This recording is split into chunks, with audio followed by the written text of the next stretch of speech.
നമസ്കാരം. Big boss season 7 പുതിയ വിശേഷങ്ങളിലേക്ക്. അതിനു മുമ്പ് ഈ ചാനൽ ഒന്ന് സബ്സ്ക്രൈബ് ചെയ്യണേ. ബിഗ് ബോസ് സീസൺ 7 രണ്ടാമത്തെ എലിമിനേഷൻ ആയിരുന്നു ഇന്നലെ നടന്നിരുന്നത്. നമ്മളെല്ലാം കണ്ടിരുന്നതാണ്.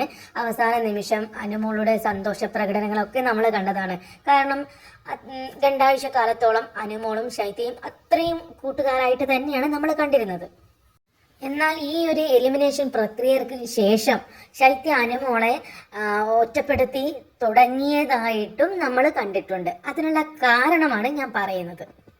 അനുമോളുടെ എക്കാലത്തെയും ബിഗ് ബോസിലെ ശത്രുവായ ജിസേലിന് പുറത്ത് ഒരു വലിയൊരു ഫാൻ ബേസ് ഉണ്ടെന്ന് ലാലേട്ടൻ്റെ വായിൽ നിന്ന് മനസ്സിലാക്കിയ ശൈത്യ ഇനി അനുമോളുടെ കൂടെ നിന്നിട്ട് കാര്യമില്ല, ജിസേലിൻ്റെ കൂടെയും കൂട്ടുകാരുടെ കൂടെയും നിന്നാൽ തനിക്ക് കുറച്ചുകൂടെ മുന്നോട്ട് പോകാൻ കഴിയും എന്ന് വിചാരിച്ചത് കൊണ്ടായിരിക്കാം ശൈത്യ ഈ ഒരു എലിമിനേഷൻ പ്രക്രിയ കഴിഞ്ഞ ഉടനെ തന്നെ അനുമോൾക്കെതിരെ തിരിഞ്ഞത്.